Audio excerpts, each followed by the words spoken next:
Welcome everyone to Pardon the Nerds, and I'm here joined with Jesse to talk about the brand new Hawkeye trailer that has come out for the Disney Plus platform. And yeah, we're gonna talk about it this time. We're gonna go a bit shorter. We always like to do our little analyses that span 15 hours. Well, this time we decided to hopefully do it for like maybe shorter. We'll see how it goes. Let's do this, folk. All right, so without a further ado, let's get into it. So I guess now we'll just talk about our general thoughts about just the trailer, and because I think the trailer itself doesn't have a lot of things that just stick out. I think it looks just like a normal Marvel property would look like, You know that except there are some things that would we were gonna get to anyway. What is you wanted to say? I'll just say that opening gave me some serious Batman Bruce Wayne's parents getting killed vibes walking out of the movie theater in the snow with his family. That's like, oh no, Hawkeye's gonna get shot in the alley or whatever. Right. Well, yeah. Here's the thing about his family. Where's his wife? Yeah, no, it's I like don't see his wife anywhere. And if they do like a thing where oh yeah, they're divorced. That's going to be very stupid. Come on, like they've been through so much. They were the kind of the staple and the nuclear family of the MCU, and now you're going to have them divorced. Come on, at least have someone be happy in this world and have be happily married. And there's also one scene where he says later in the trailer where he uh talks to his phone and it says he says like hi honey or something, and someone else on the internet pointed out how his mouth doesn't sync up with the words. And so maybe they're just trying to play it off like he is talking to his wife, and in reality, he is divorced. But anyway, there's also these shots of Ronan, which Kevin Feige said that initially, when we heard about this show, we heard that basically this show will kind of tell us a little bit more about Ronan's past or what happened during the blip. And yeah, well, what we see here is a little bit different. We see a different Ronin in a different suit. Um, and there's this one line here. So we got the masked vigilante who terrorized the entire city underworld. That's quite a claim to fame, and it's not Clint who's saying it or doing it because we know he's retired now, sort of like always. It's our favorite character, Kate Bishop. And I say favorite because I say it sarcastically. Because come on, in the comic books, for those who don't know, she's pretty much a Mary Sue. She picks up a bow and an arrow, whatever Hawkeye did for. He did training. He grew up in the circus. He had a rough background. He was a villain. Then he kind of turn a new leaf. Then he became part of the Shield organization, and he did so many things. Trained so many. He has so much experience, and then for her to just pick up a bow in that Young Avengers comic book, I don't even remember if she did say something like, "Oh yeah, I did archery before." Maybe she did say that, but the character doesn't have much going for her in terms of backstory. She's just a rich white girl. Well, sorry to kind of put it that way, but that's who she is. That's her backstory, and that's all she is. And she's just a young hipster Mary Sue who does everything amazing. And even here, we see her say, "What? Some people have actually called me the world's greatest archer. yeah, Are you one of those people?" I think that's a good response yeah. to saying when someone tells you, when you ask them, "Who are you?" and they tell you, "Some people consider me the world's greatest archer." If that is not edited for the purposes of the trailer, and if that is the way that it is in the show, then oops, if that is how it is in the show itself, then if that's how she actually answers, that's kind of cringy because she's like self-profiling herself.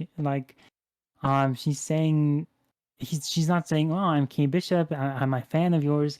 She says, "I'm one of the greatest archers in the world," and that is so cringy. But I think Clint kind of saved it in like a 1/4. I don't want to give him too much credit when they're doing this crap, but at least they were kind of self-aware enough to have Clint say, "Oh, you're one of those," or something along those lines. It'd be cool if he Um, comes in along with right after she does that and he shoots this really cool shot like right by her arrow or something. That would be cool and like even more yeah. like oh, you're the best archer. Well, watch this. I'm just looking at it and I find it ridiculous how she's posing as him. And Well, here's where It's doubling down on it. It's doubling down by having her become Ronin and take down the city's entire underworld, the city's underworld. She's stirring it up, here's how I and think she's about doing it this. all.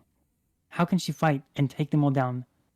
Well, this is one thing I was curious about. They've kind of taken this story from there was in the new Avengers comics where Hawkeye became Ronin after he came back to life after House of M and all that stuff.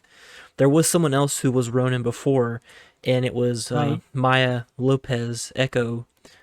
She's a deaf character who's kind of tied to Daredevil lore, but she was the original like kind of other Ronin person besides Hawkeye that was like in the suit in the first, I say the first 10 issues or so before, because Hawkeye Ronin didn't come along till closer to like Secret Invasion time and the Dark Reign and stuff before he started to Were come. they the same? Were they the same type of Ronin, or did they just both have the name Ronin? Well, see, I think they were the she same was a crew, right? killer against and stuff. See, we didn't know that it was who we didn't know who was under the mask honestly for a while, but it turned out to be Maya Lopez.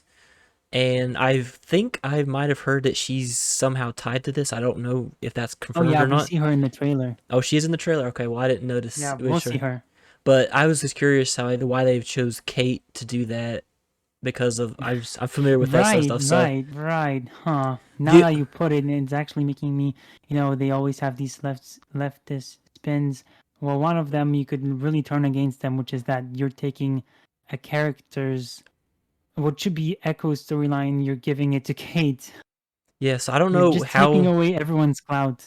it makes me wonder if they might make her the villain, like Echo, because she's in it and they haven't. Really? I don't know. I'm just a shot out there that maybe she's somehow tied to something that like maybe Hawkeye's character did something to her or her organization or her family or something while he was Ronin, and now she's come in and she's like going after revenge. But then you forget about the other facts that there's supposedly Yelena from Black Widow is supposed to be tied in this somehow. And I Hmm. don't know if that's going to be a major thing or just like oh, she's kind of cameo is in it or something. I don't know. And then Why there's would you do such a thing, by the way, to just bring in so many things into this thing? It should be just about Hawkeye and and maybe then Kate Bishop, I guess. there's But now not you're just doing Echo. You're doing Yelena. and that's not even to go with the rumors that supposedly even Kingpin is somehow in this. I And don't think he's in it personally. I mean, I think that's wishful thinking on the part of the fans. I would be surprised, but if they do try to end up bringing in those elements from Daredevil, that seems like a lot of it seems forced, especially just from watching this one trailer. Like, how are you going to fit all this in? I don't know. How they're going to spin all Yeah, this. Like, Yelena and it's just seems like she'd be really off in what we've seen so far. Like, it just doesn't seem like she'd fit being a main part of this unless it's just like a little cameo or something. Yelena doesn't fit into anything. She's a trained assassin who wakes up one day from being controlled. Her entire body is controlled by someone else, and suddenly she wakes up and she turns into a quirky ball who's making jokes about her traumas, and she's just making jokes all around. It's like she just went to the beach or something. That's her personality. You were traumatized. Why are you acting like you're a normal person? She doesn't fit into anything. And also, I guess, well, there was this one part in this trailer that I was talking about, and look at his lip syncing right. Hey, babe, I should be back in a day or two. Okay, so here it syncs up, but when he says, hey, babe, it looks like it doesn't. So I think that's Babe, I should be back interesting. in I a guess you day can or two. play it back for those who want to see it, but we got some interesting action here, kind of like Home Alone vibes, and it's a Christmas setting. And now we get these. More complicated. Hawkeye is portrayed more in a. The tone is obviously has shifted into even this more comedic one, which is obviously a reference to the Mad Faction run that I've read, which wasn't bad per se, but I think it really changed Hawkeye to a point where the tone changed for the character. Whereas before, he was a snarky character, full of himself, confident in his skills and everything. In the comic book, because the tone was so lighthearted, the thing with that comic book was it kind of made others kind of see Hawkeye in a light. They just started misrepresenting him in other media. They're like, "Oh, I like my Faction's Hawkeye, so I'm gonna try to do that again." But it's 15 times worse. It's like when they try to do MCU Iron Man in the comic books, and it's always these cringy lines where he just boasts about himself. In the comic book, he's like talking about himself like, yeah, I am the smartest person in the world, right? And that's not Tony Stark in the movies. That's not the same sort of um, clever tongue-in-cheek behavior that Robert Downey Jr. has. And and I think that's kind of the sort of the unfortunate problem that the Mad Fraction Hawkeye run has, that maybe is not its fault per se, but it really has. It's kind of like Watchmen in a sense, where something is good or something is interesting, and then they take it and make it worse. Whereas with Watchmen was basically turning every 90s storyline into this dark and edgy. They just turn it up to an 11. And I think with Hawkeye, they just totally misunderstood that character. And now Hawkeye right now in the comic books is this very he's not this flamboyant character, but he's even Winter Soldier in the comic books. When they're interacting, they're making these weird cringy jokes, and they're talking like they're sort of teenagers from like this. One guy is a trained assassin, the other one is also a trained assassin, the other one was mind controlled. This guy was, from his entire life, he was a villain, and now he's a good guy. And you guys are talking like you're regular kids on the block. I understand you don't have to have the same traumas, and again, the characters progress. Obviously, I don't want them to get stale, but you still have to get the characters right. You cannot write them as someone they're not. I don't know if the show is going to make the same mistake. I think that was our villain. I have no idea who that is. I have no idea. I thought it was Madame Mask, but from what I heard, I that's thought not even right. is that I don't know a lot of Kate Bishop's background, but does she have like a evil mom or something, or am I thinking of something else? I don't know, but I've heard Because I people got an say impression that like that it maybe might that's be like a her mom. mom. So like I haven't read the Matt Fraction run of Hawkeye, but from what I know of it and have seen of it, a lot of the show gives me vibes of it. But really what I think of Hawkeye, I think of the 60s Avengers, 60s, 70s Avengers Hawkeye. Yeah, The Hawkeye that goes with Captain America and's kind of mocking and snarky with him all the time. yeah, that's Hawkeye. Methuselah, High Pockets, if he's talking to Giant Man or whatever, Goldilocks with Thor. And then, honestly, a really good portrayal of Hawkeye is Earth's Mightiest Heroes. Like, Yeah, I mean, that's the I most mean, accurate one. like, honestly, a lot of the characters, that's probably one of their best representations in that show. But Hawkeye, especially, that's kind of what I think of as Hawkeye. So not that this has been completely off compared to some other characters they've done, but it's a little bit different than the Hawkeye that I think of. And with MCU Hawkeye, we've never really gotten that. He's kind of been throwing around some kind of remarks under his nose, but he's never been this very outspoken, this sort of even a little sassy Hawkeye from the comic books. We've never seen that. So now them to the comic book of Matt Fraction, it neglected that sort of part of the character. It made him more, I don't know, his everyday human, but to a point where you don't even have the superhuman aspect to it, where he's like this super Olympic level athlete. It just turned him into a regular Joe, and that part I did not like, and I don't want them really to go in that direction here, especially that we didn't get that sort of sassy, clever, a little bit hubris Hawkeye that we got in Earth's Mightiest Heroes, and now we see an image of the musical, and I just wanted to kind of briefly talk about it because at the beginning of the trailer we see display, and now we are actually watching the play. So this is the difference between movies and shows. You say, people say, oh, you get more time to develop everything in the shows because you got more time, but then we end up wasting time on stuff like this for who, I don't know, maybe this might be a fun sequence, but if I look at some of the stuff in WandaVision, in Falcon and the Winter Soldier, Loki, they're really stretching their plots out, and we're spending a lot of time on stuff that doesn't matter because of budgetary reasons. Because you got to fit that $150 million budget not on 2 hours, but on 10 hours or 8 hours. And this show will be 8 episodes. And we are having, obviously, Hawkeye storyline. We have that. We have Kate Bishop, who will be taking over him. I think that's what one of the producers, Victoria Alonso, said, that she will take up the mantle. That's how they like to put it always, which is BS. So that's the other thing. Then we have Lucky the Pizza Dog, which will be like a fun thing, side thing. I don't think that's going to take too much stuff away. But then we have Yelena Belova, who's going to try to kill Hawkeye. That's an entire storyline.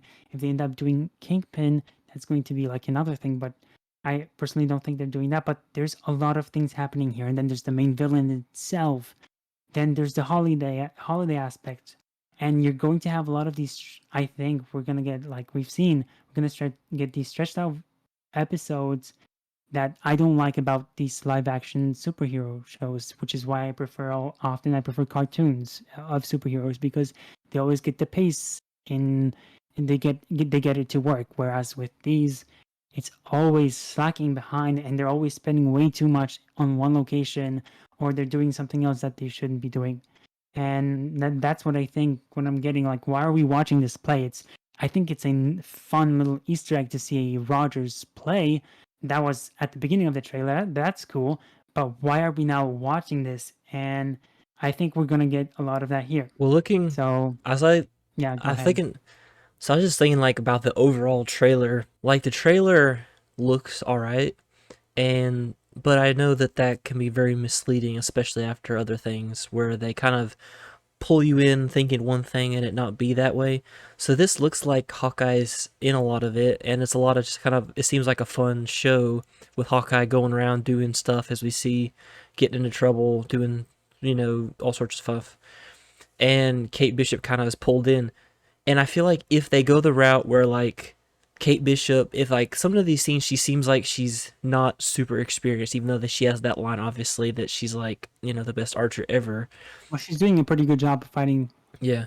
But like if they made her like really inexperienced, like she could still be a good shot and still have some limited skills, acrobatics, and maybe some fighting skills, but make her flawed, make her like the one scene where she crashes into the window and like falls on her face, like stuff like that, where like she still shows she has flaws, she's not perfect, and then she can. It's debatable. Rey in the Star Wars movies, she kind of got boinked on the head, and we saw her kind of, or like she gets hit with a leaf on her hand. It doesn't change the fact that she was a Mary Sue. So I'm just giving because she tripped one time, suggestions.